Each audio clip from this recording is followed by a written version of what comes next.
Alrighty, you've made it to chapter 12. Yay, we're at the end. Today we're going to listen to the first half of chapter 12, and then tomorrow we will look at the remainder. So if you could turn to page 257, if you haven't already, you should be looking at the PowerPoint for part 1. All right, so here we go. When we neared the house, the dull glow of a kerosene lamp was shining faintly from the boys' room.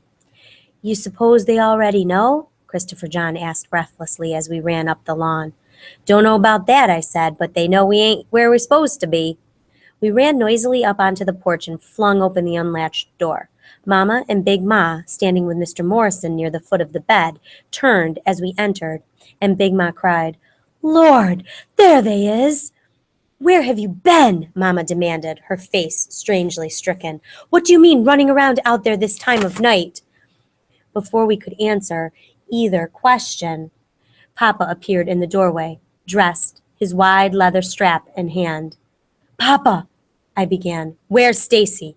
He down to TJ's, Papa."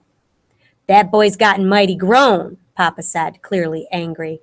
"I'm going to teach all of y'all about traipsing off in the middle of the night, and especially Stacy. He should know better. If Mr. Morrison hadn't seen this door open, I suppose you would have thought you were getting away with something, like TJ.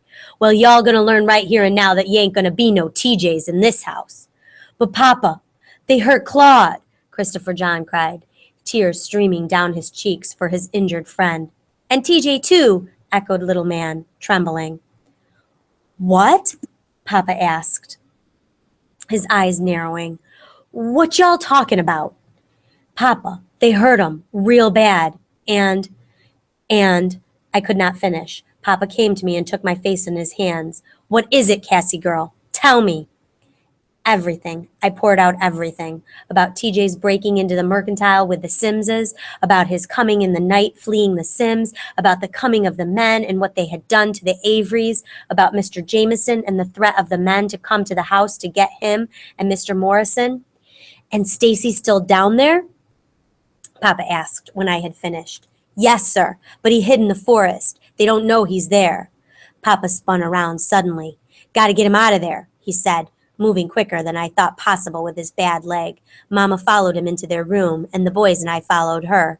From over the bed, Papa pulled his shotgun. "David, not with the shotgun. You can't stop them like that."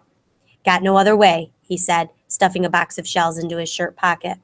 "You fire on them, and they'll hang you for sure. They'd like nothing better. If I don't, they'll hang TJ. This thing's been coming a long time, baby, and TJ just happened to be the one foolish enough to trigger it. But fool or not, I can't just sit by and let them kill the boy. And if they find Stacy—" "I know, David, I know, but there's got to be another way. Some way they won't kill you, too." "Seems like they might be planning to do that anyway," Papa said, turning from her.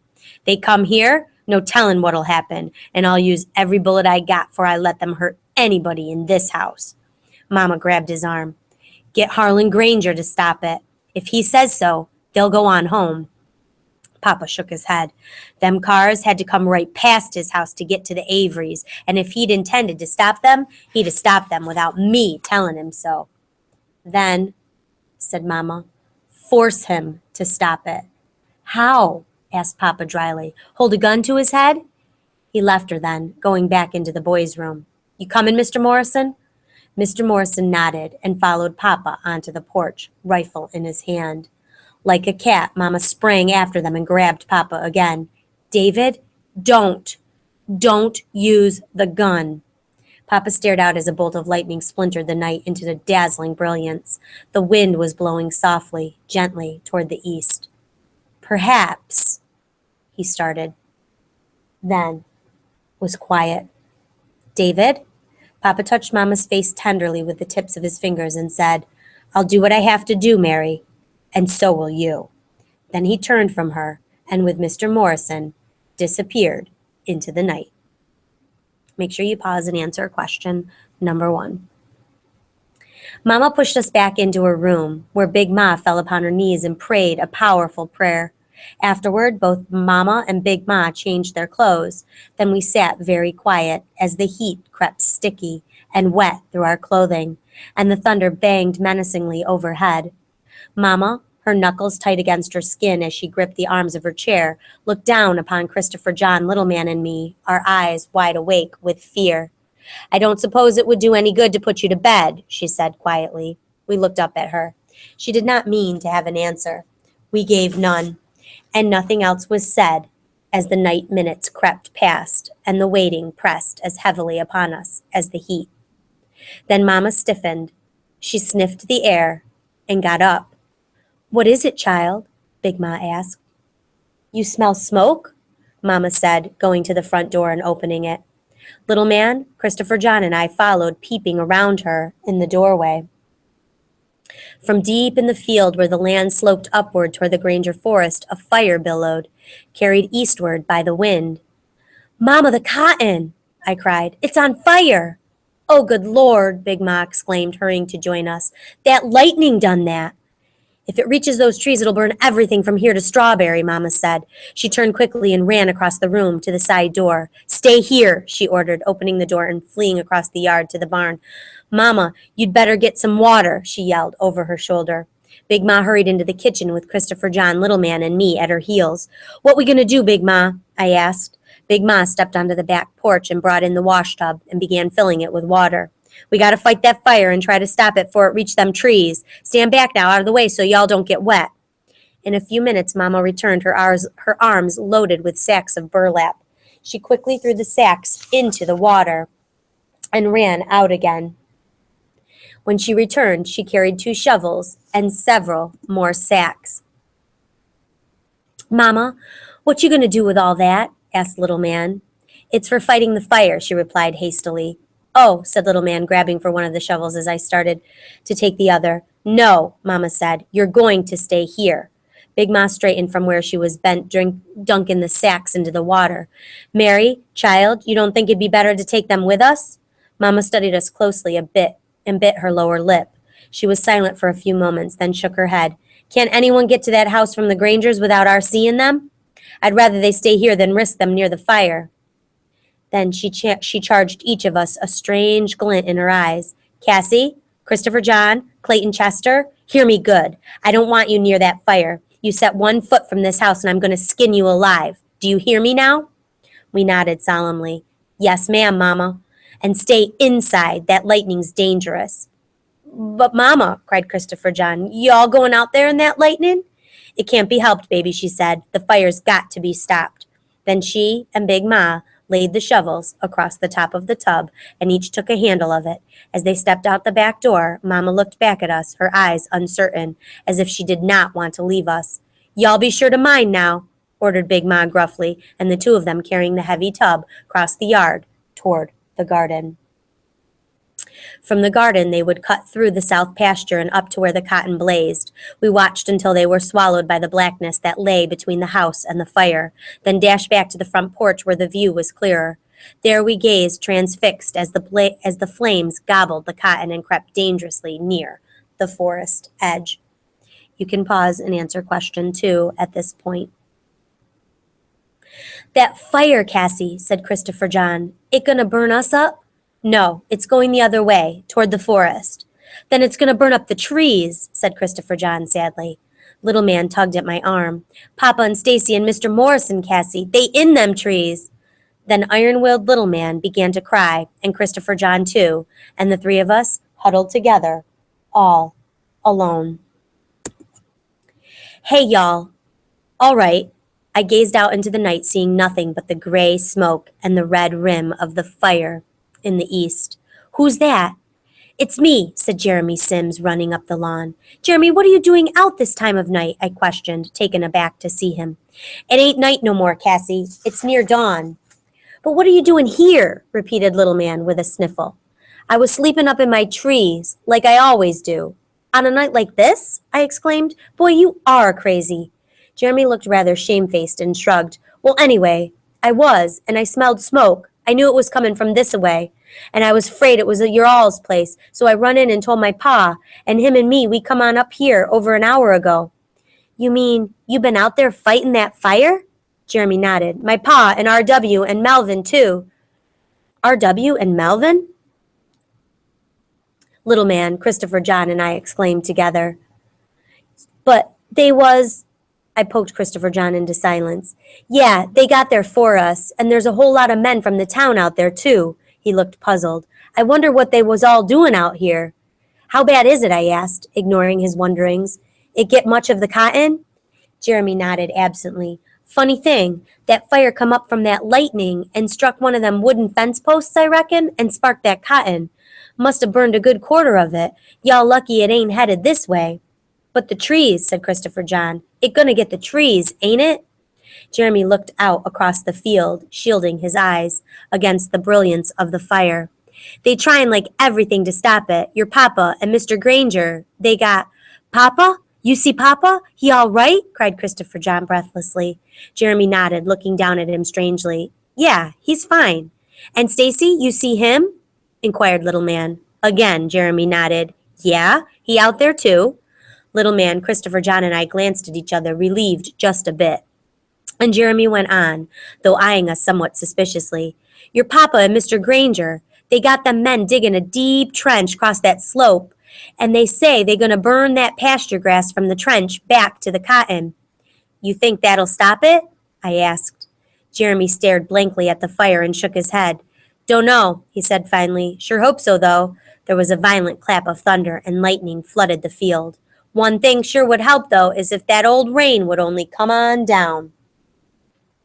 You should be able to answer question number 3 at this point. All 4 of us looked up at the sky and waited a minute for the rain to fall. When nothing happened, Jeremy turned and sighed. I better be getting back now. Ms. Logan said she left y'all here, so I just come to see about ya. Then he ran down the slope, waving back at us as he went. When he got to the road, he stopped suddenly and stood very still.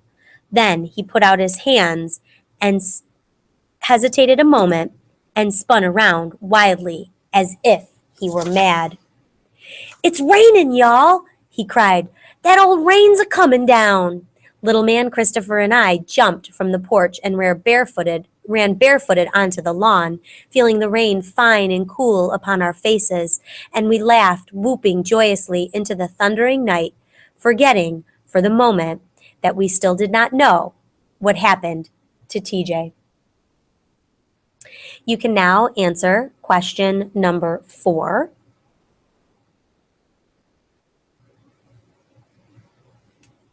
This is where we are going to stop for Tuesday. We'll pick up here tomorrow on Wednesday. So go back and answer your questions. Make sure that you've TTQA'd and answered in complete sentences. Make sure that you have end punctuation. And we'll pick up on 266 in the middle of 266 tomorrow. All right, we're back. We are on the 3rd paragraph on page 266. That's where we'll be picking up today. And you should be starting with question number 5 on your worksheet. When the dawn came peeping yellow-gray and sooted over the horizon, the fire was out and the thunderstorm had shifted eastward after an hour of heavy rain. I stood up stiffly, my eyes tearing from the acrid smoke, and looked out across the cotton to the slope, barely visible in the smoggish dawn. Near the slope where once cotton stalks had stood, their brown bowls popping with tiny puffs of cotton, the land was charred, desolate, black, still steaming from the night. I wanted to go and take a closer look, but for once Christopher John would not budge. No, he repeated over and over. I ain't going. But what Mama meant was that she didn't want us near the fire, and it's out now. Christopher John set his lips firmly together, folded his plump arms across his chest, and was adamant. When I saw that he would not be persuaded, I gazed again at the field and decided that I would not wait any longer. Okay, you stay here then. We'll be right back. Ignoring his protests, Little Man and I ran down to the wet road.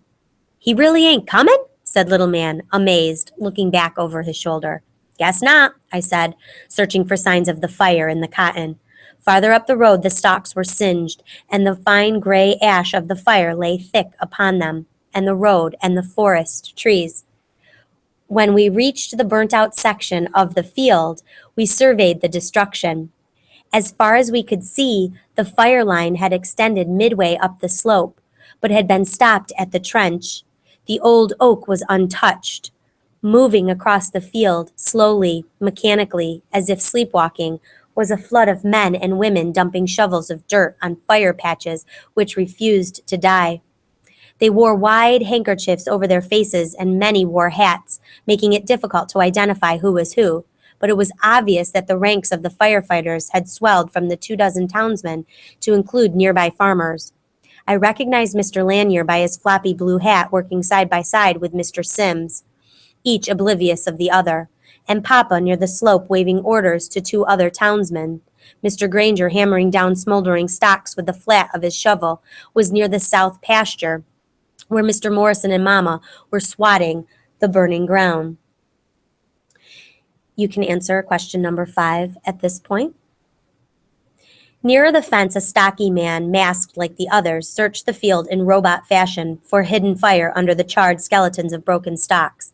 When he reached the fence, he leaned tiredly against it, taking off his handkerchief to wipe the sweat and soot from his face. He coughed and looked around blankly. His eyes fell on Little Man and me, staring up at him. But Caleb Wallace seemed not to recognize us, and after a moment, he picked up his shovel and started back toward the slope without a word. Then Little Man nudged me. "Look over there, Cassie. There go Mama and Big Ma." I followed his pointing finger, and Mama and Big Ma were headed home across the field. "Come on," I said, sprinting back up the road. When we reached the house, we dragged our feet across the wet lawn to clean them and rejoined Christopher John on the porch. He looked a bit frightened sitting there all alone and was obviously glad we were back. "Y'all all right?" he asked. "Of course we're all right," I said, plopping on the porch and trying to catch my breath. "What'd it look like?" Before either Little Man or I could answer, Mama and Big Ma emerged from the field with Stacy, the sacks now blackened remnants in their hands. We ran to them eagerly. "Stacy, you all right?" I cried. "What about TJ?" "And Claude?" stammered Christopher John. And Little Man asked, "Papa and Mr. Morrison, ain't they coming?" Mama held up her hand wearily. "Babies? Babies?" Then she put her arm around Christopher John. "Claude's fine, honey. And," she said, looking down at Little Man, "Papa and Mr. Morrison, they'll be coming soon." "But TJ, Mama," I persisted. "What about TJ?" Mama sighed and sat down on the steps, laying the sacks on the ground. The boys and I sat beside her. "I'm going to go on in and change, Mary," Big Ma said, climbing the steps and opening our bedroom door. "Miss Fanny going to need somebody." Mama nodded. "Tell her I'll be down soon as I get the children to bed and things straightened out here." Then she turned and looked down at Little Man, Christopher John, and me, eager to know what had happened. She smiled slightly, but there was no happiness in it. "TJ's all right. The sheriff and Mr. Jameson took him into Strawberry." "But why, Mama?" asked Little Man. "He done something bad?" "They think he did, baby. They think he did." Then they didn't hurt him no more?" I asked. Stacy looked across at Mama to see if she intended to answer. Then, his voice hollow and strained, he said, "Mr. Granger stopped them and sent them up to fight the fire." I sensed that there was more, but before I could ask what, Christopher John piped. And Papa and Mr. Morrison, they didn't have to fight them old men? They didn't have to use the guns?" "Thank the Lord, no," said Mama. "They didn't." You can answer question 6 now. "The fire come up," said Stacy. "And Mr. Morrison come and got me. And then, them men, they come down here to fight the fire, and didn't nobody have to fight nobody." "Mr. Morrison come get you? Alone?" I asked, puzzled. "Where was Papa?" Stacy again looked at Mama, and for a moment they both were silent. Then Stacy said, "Y'all know he couldn't make that slope with that bad leg of his." I looked at him suspiciously. I had seen Papa move on that leg. He could have made the slope if he wanted to. "All right now," Mama said, rising. "It's been a long, tiring night, and it's time you were all in bed." I reached for her arm. "Mama, how bad is it really? I mean, is there enough cotton left to pay the taxes?" Mama looked at me oddly. "Since when did you start worrying about the taxes?" I shrugged, then leaned closer toward her, wanting an answer, yet afraid to hear it. "The taxes will get paid, don't you worry," was all the answer she gave. "Now let's get to bed." You can answer question 7 at this point. "But I want to wait for Papa and Mr. Morrison," protested Little Man. "Me too," yawned Christopher John. "Inside." All of us went in, but Stacy and Mama did not make him. But as soon as she had disappeared into the boys' room to make sure Little Man and Christopher John got to bed, I returned to the porch and sat beside him. "I thought you went to bed," he said. "I want to know what happened over there." "I told you." "Mr. Granger, I come and got Papa and Mr. Morrison like you asked," I reminded him. "Now I want to know everything happened after I left." Stacy sighed and rubbed his left temple absently, as if his head was hurting. "Ain't much happened, 'ceptin' Mr. Jameson tried to talk to them men some more, and after a bit they pushed him out of the way and stuffed TJ into one of their cars.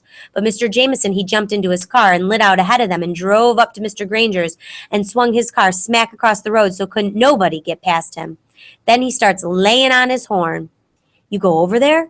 He nodded. By the time I got across the field to where I could hear what was going on, Mr. Granger was standing on his porch, and Mr. Jameson was telling him that the sheriff or nobody else was about to stop a hanging on that flimsy message he'd sent up to the Averys.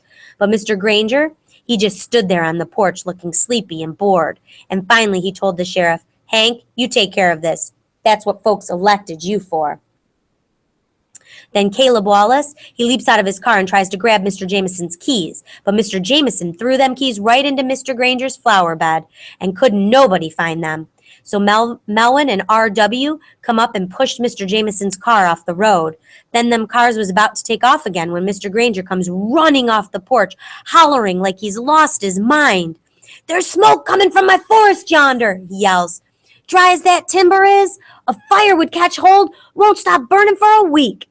Give that boy to Wade, Ike, or give that boy to Wade like he wants and get on up there." And folks started running all over the place for shovels and things. Then all of them cut back down the road to the Averys and through them woods over to our place. "And that's when Mr. Morrison come get you?" Stacy nodded. "He found me when I followed them back up to the woods."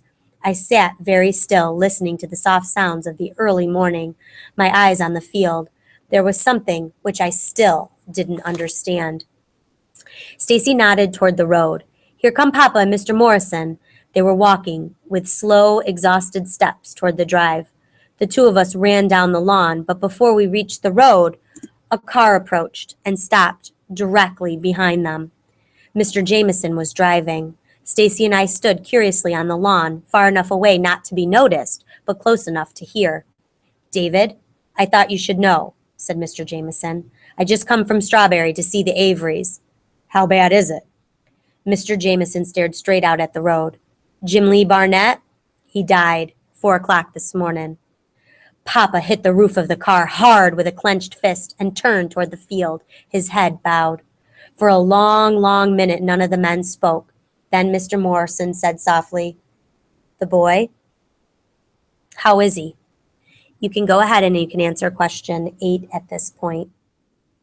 Make sure that you answer both parts of the question. "Doc Crandon said he's got a couple of broken ribs and his jaw's broken, but he'll be all right. For now. I'm going to his folks to tell them and take them to town. Just thought I'd tell you first," Papa said. "I'll go in with them."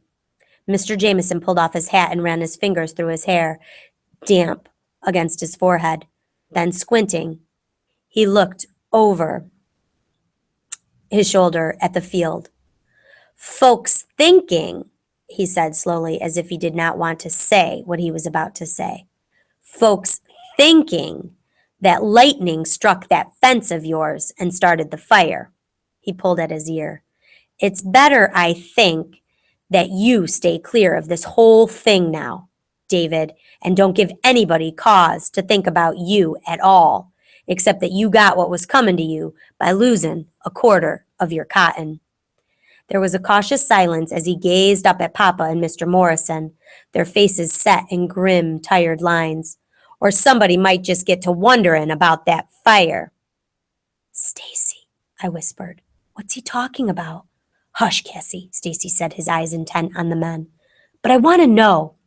Stacy looked around at me sharply, his face drawn, his eyes anxious, and without even a murmur from him, I suddenly did know. I knew why Mr. Jameson had come for him alone, why Mr. Jameson was afraid for Papa to go into town. Papa had found a way, as Mama had asked, to make Mr. Granger stop the hanging.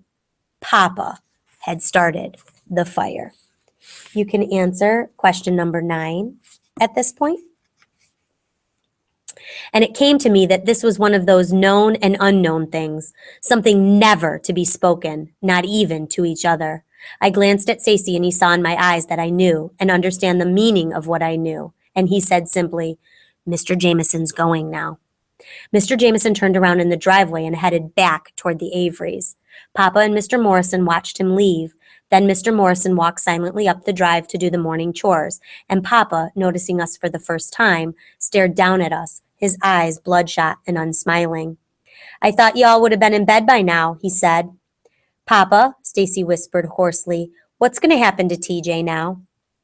Papa looked out at the climbing sun, a round red shadow behind the smoggish heat. He didn't answer immediately, and it seemed as if he were debating whether or not he should. Finally, very slowly, he looked down, first at me, then at Stacy, and he said quietly, he's in jail right now. And what then? Asked Stacy. Papa studied us. He could possibly go on the chain gang. Papa, could he die? Asked Stacy, hardly breathing. Son, Papa, could he? Papa put a strong hand on each of us and watched us closely. I ain't never lied to y'all, you know that. Yes, sir. He weighted his eyes on us. Well, I wish I could lie to y'all now. Oh, no, Papa, I cried. They wouldn't do that to old TJ. He can talk his way out of just about anything. Besides, he ain't done nothing that bad. It was them Simses. Tell them that. Stacy, shaking his head, backed away, silent, not wanting to believe, but believing still. His eyes filled with heavy tears. Then he turned and fled down the lawn and across the road into the shelter of the forest. Papa stared after him, holding me tightly to him. Oh, Papa, does it have to be? Papa tilted my chin and gazed softly down at me. All I can say, Cassie girl, is that it shouldn't be. Then glancing back toward the forest, he took my hand and led me to the house. Mama was waiting for us as we climbed the steps, her face wan and strained. Little Man and Christopher John were already in bed, and after Mama had felt my forehead and asked if I was all right, she sent me to bed too. Big Ma had already gone to the Averys, and I climbed into bed alone. A few minutes later, both Mama and Papa came to tuck me in, talking softly in fragile, gentle words that seemed about to break. Their presence softened the hurt, and I did not cry, but after they left and I saw Papa, through the open window, disappear into the forest, after Stacy, the tears began to run fast and heavy down my cheeks. In the afternoon, when I awakened, or tomorrow or the next day, the boys and I would still be free to run the red road, to wander through the old forest and sprawl lazily on the banks of the pond. Come October, we would trudge to school as always, barefooted and grumbling, fighting the dust and the mud and the Jefferson Davis school bus. But TJ never would again. I had never liked TJ, but he had always been there, a part of me, a part of my life, just like the mud and the rain, and I thought that he would always be. Yet the mud and the rain and the dust would all pass. I knew and understood that. What had happened to TJ in the night, I did not understand, but I knew that it would not pass, and I cried for those things which had happened in the night and would not pass. I cried for TJ and the land. You are done with the book, and you can answer the last question.